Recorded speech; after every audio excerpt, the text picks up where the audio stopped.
Good afternoon everyone, my name is Debbie Wren. I'm from Barking College. I have a dual role in that I do apprenticeships and environmental technologies. So I think you've heard a lot about kind of the business benefits of apprenticeships already this afternoon.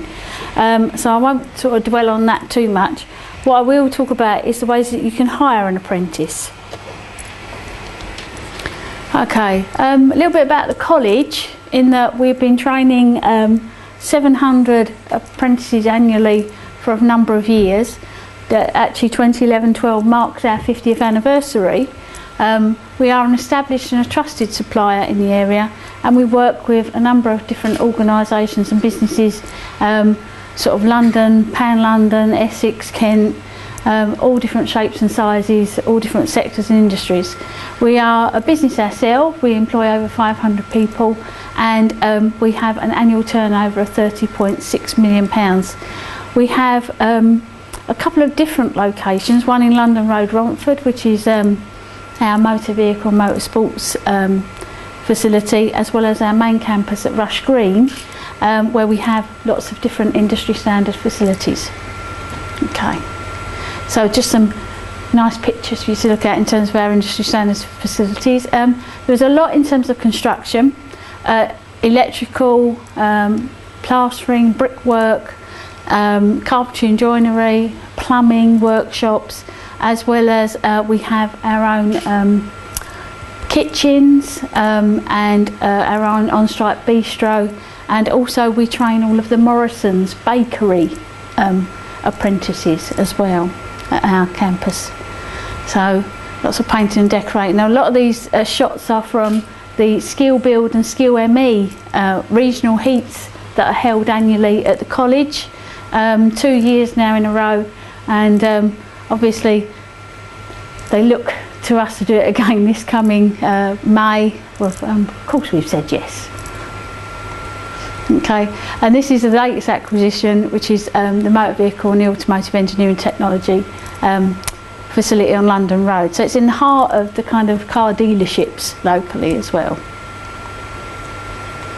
Okay, we, like Havering College, have a range of different apprenticeship to suit your needs. Basically, wherever there's a framework, we will aim to deliver, and we are always continuously looking at new frameworks to deliver, because obviously what we're trying to do is always look at industry needs, employer needs, business needs locally, to see how we can best meet those skill requirements.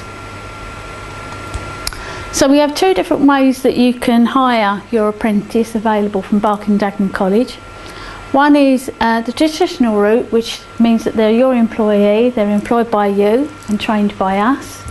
And option two is via our apprenticeship training agency, Apprenticeships Work, which means they're employed by us, but they're hired by you for a period of time in order to achieve part of their apprenticeship framework. So again, they'd be trained by us at the college. The traditional route of hiring an apprentice is the employee works for you, they are your apprentice, they work in your company, they have a contract of employment for a minimum of 30 hours a week, they are paid a salary, and if they're 16 to 18 or 19 in their first year of their apprenticeship, currently they must receive the apprentice national minimum wage, which is £2.60 an hour. You are responsible for paying all their PAYE national insurance, but we can support you with recruitment if required. And one of the ways with which we do that is we use the National Apprenticeship Service apprentice vacancy website. It's a free facility, and we find that we actually gain quite a number of applicants for each vacancy we place on that site, and also we get good quality applicants as well. So the idea is that if you use a traditional route, we work together to deliver the apprenticeship framework. I think, as Steve was just saying, as an employer, he plays a pivotal role in actually providing the appropriate on-the-job training. I think, as he said, at Havering College, yes, we can, you know, like Havering College, we can teach someone how to mill or grind, or to how to use a PC properly and different Word or Excel programs, but the vital piece of the, of the partnership is that, you as the employer need to play your role and actually train that apprentice specifically in your industry needs. Option 2 is via the Apprenticeship Training Agency. So again, an enthusiastic new employee professionally selected for you. They would work for you typically 4 days a week, and with us 1 day a week for their apprenticeship sort of training. You as the employer would pay an all-inclusive weekly fee for that apprentice. There's no more hidden cost to you as the employee, or you've got none of that traditional employee admin. And what we mean by that is that in that inclusive weekly fee, from that we pay their salary, we pay their PAYE national insurance, and we do all the admin associated with that employee, okay, because they're an employee of apprenticeships work. You still get access to all the higher quality training and all the up-to-date leading sort of industry standards. So if you're thinking of taking on an apprentice, what sort of things you need to consider? Well, I would suggest that you sort of start by looking and saying, okay, what's my current skill needs and what are my future skills needs? Where do you think in your organisation that you think your skills requirements are holding you back? What's your problem? What's your real problem? And where is there in the organisation, where is there a lack of skills, certain skills? And what skills and abilities do you think as an organisation you're going to need for your future? Do you have a loyal and a productive workforce? Because again, you could be looking at those people within your workforce already to train. The next thing to really look at is how these needs can be met. So what level of skills are required now and for the future? Can you upskill or can you reskill your current workforce at all? Or are there programs available to help you do that? What budget have you got available as an organisation? And what support is available out there? Again, this is a real kind of maze for a lot of businesses, and it's really, really time consuming. So it's really important that you decide whether or not if an apprenticeship is the right solution for you. And before you do any of that, really, I would suggest that you actually talk to us. So people like Nigel at Havering, like myself at Barking and Dagenham, our services are free. And we've got access to information and advice. That's our day job, is finding out, what funding's available, what support's there. That's why we're employed, so we can come out and tell you. I'm not suggesting you find your way around that maze yourself, okay? So help is here. Okay, so as part of that sort of service, we help you to consider how the training will be delivered.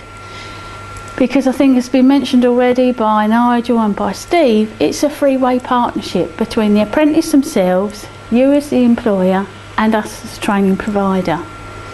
We can get access to funding or part funding. We can support you with recruitment if that's what your needs are, and we are available to support you and your organisation and your employees through the apprenticeship. Okay, that's what we're here to do. So, what we're really about is delivering advantage for you, the employer, and for your employee. So don't just take our word for it. A little bit of credentials really here.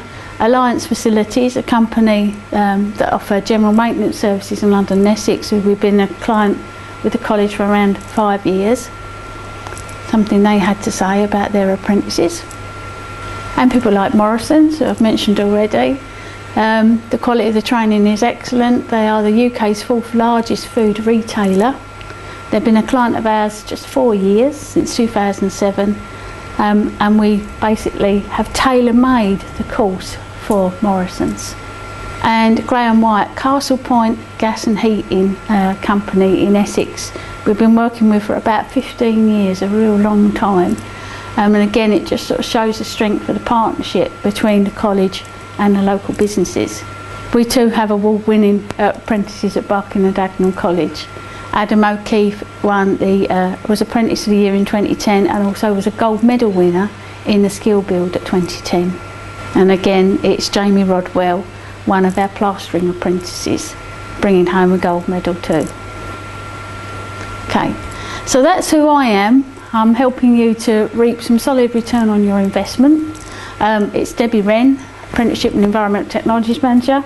I haven't got any business cards, I'm all out of them, but what I've done is I've reproduced some very large business cards that are out on the table in the tea and coffee refreshment area. And I think, you know, that hopefully you'll take one of those away with you, and you won't put it in your pocket, or you won't sort of put it in a sort of desk tidy somewhere. You'll actually pin that on the wall. And as I say, if you come to me and I can't help you, I know Man Account Havering. Thank you very much.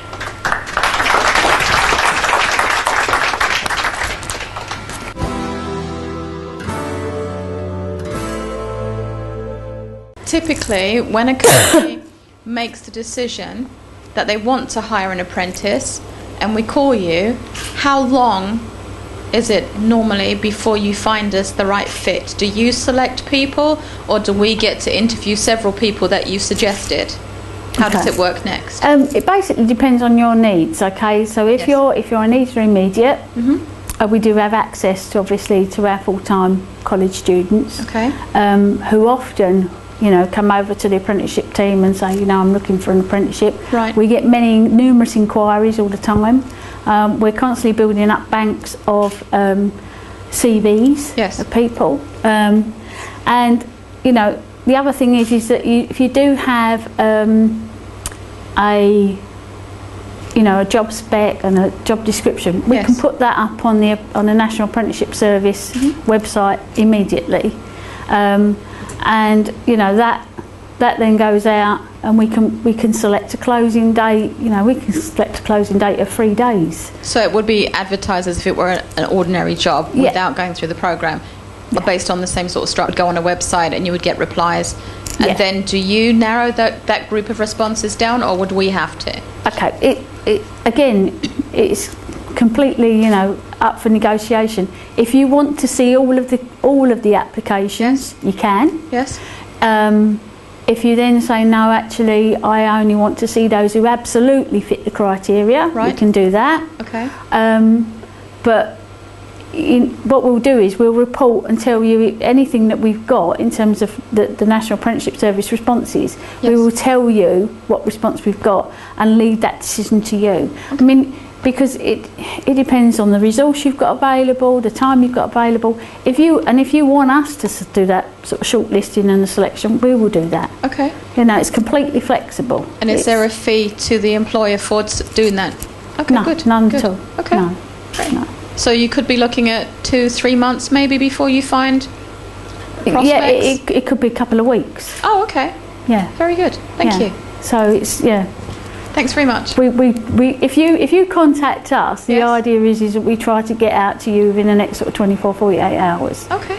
And you know, and if we can't get out to you, then we've got email and phones, and very good. We'll have a conversation. Thank you.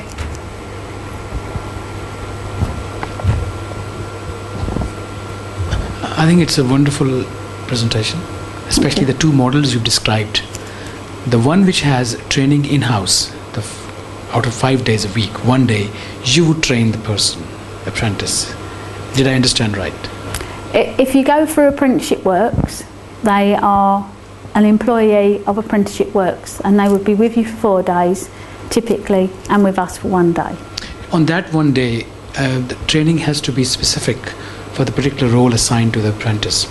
How would that be judged by the trainer, that what training is required for that apprentice? Is there a discussion between the employer and yourself, or what? Yeah, there is. What happens is all apprentices will follow a framework, and we have to be sure that you as the employer can actually fulfil the requirements of that framework, so that you can offer the full range required so that the person can actually achieve the qualification. So I think, so say for example you're a small plumbing company, but you don't do any gas work. So what we would look to do is maybe then if you've got an apprentice who you want, because your ambition is as to an employer to gain gas work in the future, we could then put that apprentice to gain the experience of gas and that element of qualification with another company. That's the flexibility of using the apprentice training agency gives.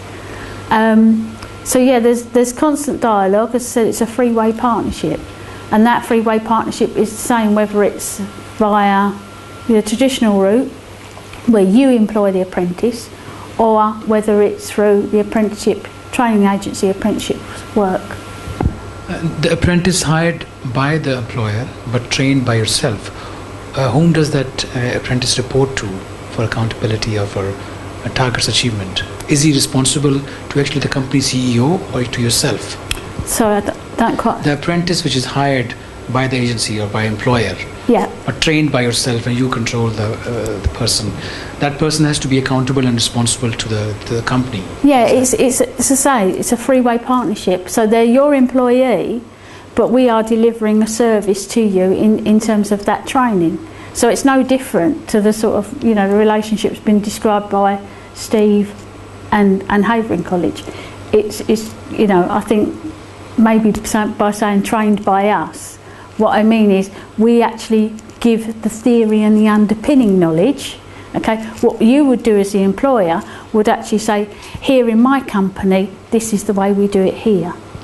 Yeah? May I put a practical scenario here? A company needs an apprentice well trained in MS Office, for instance. Let's say I need that person. And I need the person 4 days a week in the office, for instance. And I need somebody very good in PowerPoint and MS Word. So that person can be trained by yourself? Do I understand right? Yeah, I mean, if it's things like business admin, yeah, which sounds, like what you're describing, that's all of those elements are within the framework. So obviously what you might start out with is someone who is a novice in terms of MS Office skills, but the idea is that by us teaching them the theory, yeah, of and showing them, yeah, what they then do in your business the other 4 days a week is they practice and hone that skill. Okay, because it's like with anything, even if you were learning to knit, you can be taught the theory of how to hold the needles and do knitting, but it only comes, the skill comes with practice, and that's what you're doing. The other element, if you like, is the honing of that skill. The practice and the honing of that skill is what happens in the employer's premises at work. Because apprenticeships are about training at work.